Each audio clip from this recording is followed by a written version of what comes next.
बाबा वैद्यनाथ धाम 12 ज्योतिर्लिंगों में से एक है और यहाँ पहुँचने के लिए आपको झारखंड राज्य के देवघर जिले में आना होगा। वैद्यनाथ धाम का सबसे nearest railway station Jasidih junction है, जहाँ देश के ज़्यादातर जगहों से ट्रेन आती है, जिसमें कोलकाता, दिल्ली, मुंबई, वाराणसी, पटना जैसे डायरेक्ट ट्रेन यहाँ पर आती है और मंदिर से रेलवे स्टेशन की दूरी लगभग 7 किलोमीटर है। वैद्यनाथ धाम बाई फ्लाइट भी आप आ सकते हैं। वैद्यनाथ धाम में नियरेस्ट एयरपोर्ट देवघर का है, जिसकी मंदिर से दूरी लगभग 12 किलोमीटर है, जहां एयरपोर्ट के बाहर से आपको टैक्सी मिल जाएगी जो कि आपको 500 से 600 में आपको मंदिर तक छोड़ देगी। वैद्यनाथ धाम में रुकने की बात करें तो आप यहाँ पे मंदिर में कुछ ही दूरी पर होटल व धर्मशालाएं आपको मिल जाती है, जहाँ रेट्स सीजन के अकॉर्डिंग बदलते रहते हैं, जहाँ मिनिमम होटल के प्राइस आप 1200 से स्टार्टिंग आपको मिल जाता है, जो कि 2% में आपको 600 रुपये का पड़ जाता है। अब बात करें हम वैद्यनाथ ज्योतिर्लिंग के दर्शन की, तो वैद्यनाथ धाम अगर सोमवार के दर्शन करने आप आते हैं तो आपको थोड़ा सा यहाँ पे समय ज़्यादा लगता है, बाकी दिन आपके दर्शन जो है जल्दी हो जाते हैं। वैद्यनाथ धाम में सावन के समय सबसे ज़्यादा भीड़ आपको देखने को मिलती है। सावन में भोले बाबा के भक्त कावड़ लेकर आते हैं और भोलेनाथ को जल चढ़ाते हैं। बाबा वैद्यनाथ के दर्शन के बाद आप माता पार्वती के दर्शन भी कर सकते हैं। इसके अलावा मंदिर में कुछ और मंदिर भी बने हुए हैं जहां आप दर्शन कर सकते हैं। वैद्यनाथ धाम में ज्योतिर्लिंग की कहानी काफ़ी लोगों को पता नहीं है। वैद्यनाथ धाम की जो कहानी है मैं आपको बताता हूँ कि क्या कहानी थी। काफ़ी लोगों को पता नहीं कि कैसे वैद्यनाथ धाम स्थापित हुआ और क्या इसकी कहानी है, तो आपको मैं बताता हूँ पूरी डिटेल में। तो हुआ कुछ ऐसा था, जब भगवान शिव की जो रावण है वो बाबा शिव को प्रसन्न कर रहा था, खुश कर रहा था कि भगवान उनको दर्शन दे और जो उनसे मांगे रावण वो उनको मिल जाए। तो रावण ने अपने एक एक सिर काट के, यानी लगभग 9 सिर काट के जो है भगवान शिव को ज्योतिर्लिंग पे चढ़ाते गए। और जब 10वें सिर की बारी आई तो भगवान शिव ने जो है रावण को दर्शन दिया और रावण से कहा कि बताओ रावण, तुम्हें क्या मांगना है, क्या चाहिए तुम्हें। तो रावण ने अपनी जो इच्छा है वो प्रकट की भगवान शिव के सामने और कहा कि आपको मेरे साथ कैलाश चलना होगा हमेशा हमेशा के लिए। तो भगवान शिव ने उनको ज्योतिर्लिंग दिया और कहा कि मैं इसमें समा रहा हूँ और तुम मुझे तुम्हारे साथ ले चलो, लेकिन एक शर्त है कि अगर इस ज्योतिर्लिंग को तुमने कहीं भी अगर नीचे स्थापित कर दिया, कहीं भी ज़मीन पर रख दिया, तो मैं वहीं स्थापित हो जाऊँगा और उसके बाद वहाँ से नहीं हिलूँगा। तो रावण ने ऐसे करके जो है भगवान शिव को उठा लिया और साथ में रावण की जो लंका है उसकी तरफ वो चल पड़ा।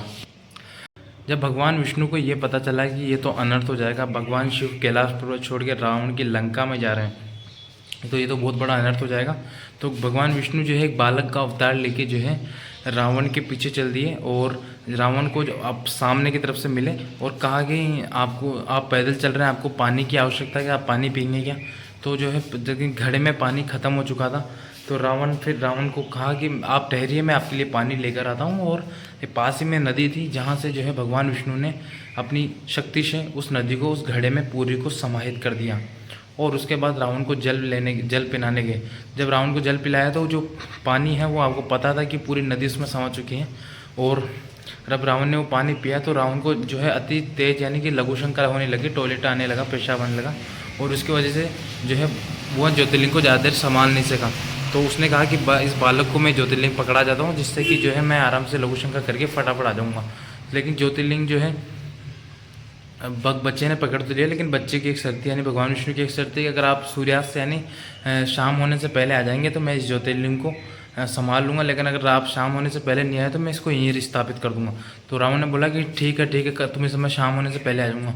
तो लघु शंका करके जो है लगभग रावण नहीं आया 1-2 दिन, और जो शाम होने से विष्णु भगवान ने पहले बोल दिया था कि मैं ज्योतिर्लिंग को यहीं स्थापित कर दूँगा। तो ज्योतिर्लिंग जो है यहीं स्थापित कर दिया बालक ने और रावण ने उस ज्योतिर्लिंग को उठाने की खूब कोशिश की, लेकिन ज्योतिर्लिंग नहीं हिला और रावण ने गुस्से में आकर जो है अपने अंगूठे से ज्योतिर्लिंग को जो है ज़मीन में धंस दिया। और ज़मीन में जो छोटी सी आकृति का जो ज्योतिर्लिंग है, आज भी आपने देखा हो वैद्यनाथ धाम में, वो ज्योतिर्लिंग बिल्कुल छोटा सा है, लेकिन क्योंकि वो बाकी अंदर जा चुका है।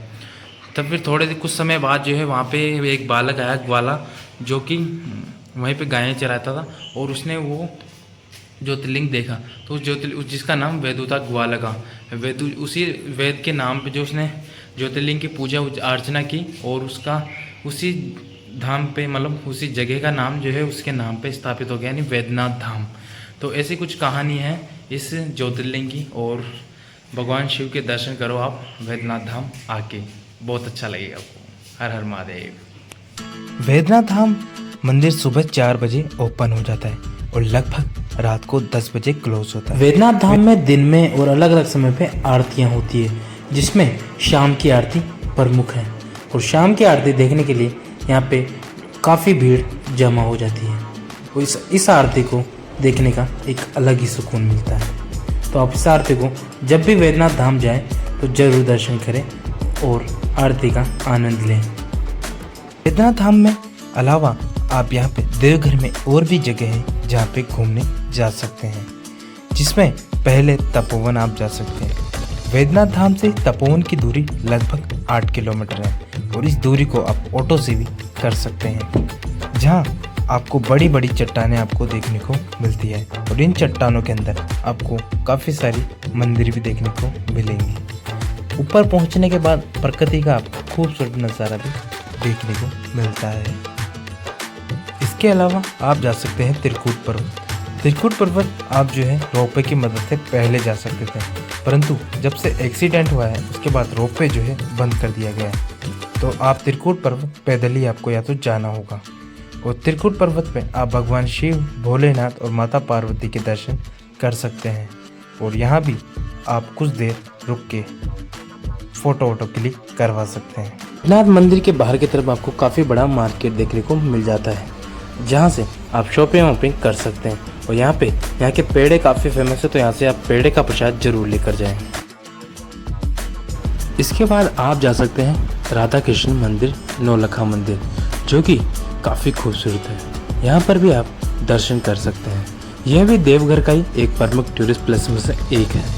यहाँ पर आप कुछ देर अंदर बैठ के सुकून ले सकते हैं और दर्शन कर सकते हैं राधा रानी जी के। तो देवघर में यानी कि वैद्यनाथ धाम के दर्शन तो हमने कर लिया। बात कर लेते हैं कि यहाँ खड़ने का घूमने का बजट कितना आएगा और खाने पीने का खर्चा हमारा कितना आता है। तो यहाँ पे जैसे कि आपको 2 दिन की रुकना पड़ता है, यानी कि 1 दिन रुकना पड़ता है, 1 दिन आपको यहाँ पे पहुँचने में लग जाते हैं। तो यहाँ पे आपका होटल का जो खर्चा आएगा मिनिमम 1200 रुपये पर पर्सन पे आने वाला है, यानी कि 2 दिन का 2400 रुपये हो गया। तो 1200 रुपये एक जने का आपका हो जाएगा 2 दिन का। इसके अलावा फूड की बात करें तो फूड आपको यहाँ पे 2 दिन रुकना पड़ेगा और मिनिमम 500 रुपये एक बंदे पे आता है, यानी कि 1 दिन का। तो 1000 रुपये आपका 2 दिन का हो गया यहाँ पे फूड। ट्रांसपोर्टेशन की बात करें तो यहाँ पे आपको जो है कम से कम 1200 रुपये आपका ट्रांसपोर्टेशन होगा, जिसमें कि आपको जो है यहाँ पे मंदिर के अलावा रेलवे स्टेशन से पहुँचना सब कुछ आपका यहाँ पे आ जाएगा। तो आप 1000 से 1200 ले सकते हैं मिनिमम, जैसे कि। और वैसे कि अगर 2% पे आप डिवाइड करते हैं, यानी 1200 रुपये का तो आपको वो आप ऑटो करोगे सब जो 3-4 जगह घूमने के लिए, तो आपको 1200 रुपये का पड़ेगा और 600 आपका डिवाइड हो जाएगा। तो 300-400 अपन एक्स्ट्रा मान के चलते हैं, 1000 भी आप मान लोगे तो खूब है। यानी कि आपका टोटल खर्चा जो आएगा, होटल आपका 1200 रुपये हो गया, फूड आपका 1000 रुपये हो गया और ट्रांसपोर्टेशन आपका 1000 रुपये हो गया। तो टोटल आपका 3200 रुपये का खर्चा यहाँ पे घूमने का आता है वैद्यनाथ धाम ज्योतिर्लिंग और बाकी की 1-2 जगह का। तो ये कुछ ऐसा खर्चा है और आप आराम से दर्शन कर सकते हैं वैद्यनाथ धाम ज्योतिर्लिंग के। तो मिलते हैं नए वीडियो में नेक्स्ट टाइम। जय हिंद, जय भारत, हर हर महादेव, जय माता पार्वती, ओम नमः शिवाय।